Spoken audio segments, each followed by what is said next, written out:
Hello friends, welcome to Neeru's world. ఈరోజు మేము మా గార్డెన్ అంతా ఎలా సెటప్ చేసాము, ఈ పోల్స్ ఎలా తెచ్చాము, ఇక్కడ మెష్ ఎలా పెట్టాము, ఎక్కడి నుంచి తీసుకొచ్చాము, ఏ షాప్లో కొన్నాము అని డీటెయిల్స్ ఈరోజు డిస్కస్ చేస్తాను మీతో పాటు. ఇదిగోండి, ప్రస్తుతం మా గార్డెన్ ఇలా ఉంది. ఇది యాక్చువల్గా 3 months తర్వాత ఇలా ఉంది మా గార్డెను. అది కూడా క్లిప్పింగ్స్ యాడ్ చేస్తాను, 3 months ముందు ఎలా ఉన్నింది అనేది కూడా. ఇక్కడ సొరకాయలు అవి మీకు కనిపిస్తున్నట్టున్నాయి, బాగున్నాయి. ఇదిగోండి, ఇక్కడంతా ఆకుకూరలు, ఇవి సొరకాయలు, బీర చెట్లు, కాకర చెట్లు ఇవన్నీ. ఇక్కడ ఉంది కదా, ఈ రైజింగ్ బెడ్ వచ్చి అమెజాన్లో తీసుకున్నామండి.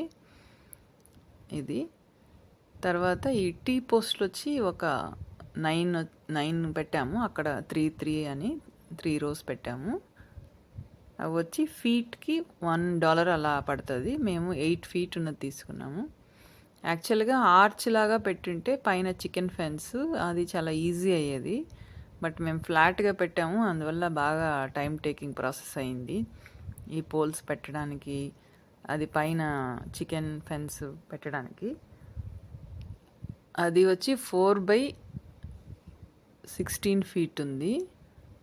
ఇక్కడ 2 ఉన్నాయి, ఇక్కడ ఓవర్లాప్ అయింది, మీకు చూపిస్తున్నాను చూడండి. ఇక్కడ ఈ టీ పోస్ట్ దగ్గర ఇవి కూడా ట్రాక్టర్ సప్లైలో తీసుకున్నాము.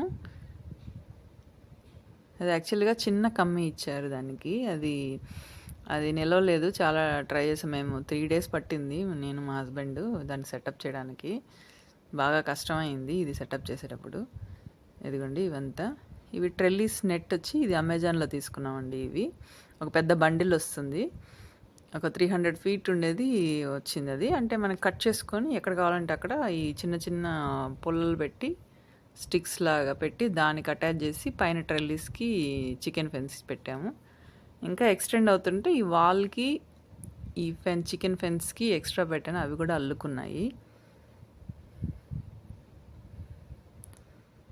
ఇక్కడ ఉంది కదా, ఇక్కడ వాళ్ళకి కూడా ఇలా హ్యాంగ్ చేసాము. అందుకని టమాటా చెట్లు అవి వాటికి, తర్వాత ఇక్కడ కొన్ని పాట్స్ వాటికి అవన్నీ అల్లుకోవడానికి. ఈ పెద్దవయ్యాయి కదా టమాటా ప్లాంట్స్ కూడా బెండ్ అయిపోతాయి, అందువల్ల ఆ ఫెన్స్కి ఇట్లా అటాచ్ చేసాము. ప్రస్తుతం ఇలా ఉంది.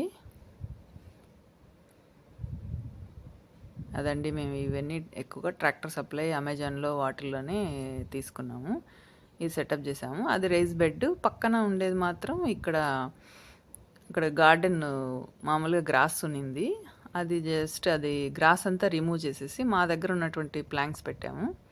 ఎందుకంటే ఫస్ట్ సెటప్ చేసినప్పుడు మార్చ్లో ఇలా ఉందనమాట, చిన్నది తమలపాకు చెట్టు కూడా చాలా చిన్నదిగా ఉన్నింది. ఇదిగోండి, అలా ఉందన్నమాట. ప్రస్తుతం అయితే 3 months తర్వాత ఇలా ఉంది గార్డెను, బాగుంది. యాక్చువల్గా ఇవన్నీ ట్రెల్లీస్, చికెన్ ఫెన్స్ అన్నీ వేసాము. నాకైతే కొంచెం డౌట్గా ఉన్నది, ఇవంతా ఇలా అల్లుకుంటాయా లేదా, ఇంత పెద్ద చెట్లు అవుతాయా లేదా, అది ఎంప్టీగా ఉంటుందేమో అనేటువంటిది డౌట్ ఉన్నింది. బట్ మేము ఇద్దరం కష్టపడిన దానికి బాగా పెరిగాయి చెట్లు కూడా. జస్ట్ వీటికన్నిటికీ ఏంటంటే నార్మల్ ఇంట్లో ఉన్న వెజిటబుల్ వేస్ట్, ఎగ్ షెల్స్ అవే ఇస్తున్నాము ప్లాంట్స్కి, వాటితోనే బాగా గ్రో అయ్యాయి. ఇక్కడ సైడ్లో వచ్చి ఇక్కడ కార్న్ వేసాను, జస్ట్ ఫామ్లో లాగా ఆ ఫీల్ రావడం కోసం.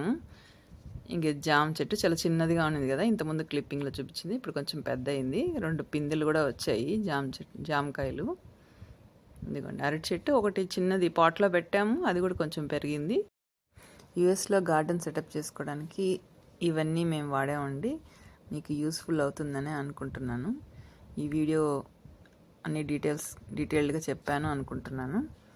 నెక్స్ట్ ఎలా plants, each and every plant ఎలా టేక్ కేర్ చేస్తాము అనేటువంటిది ఎక్స్ప్లెయిన్ చేస్తాను.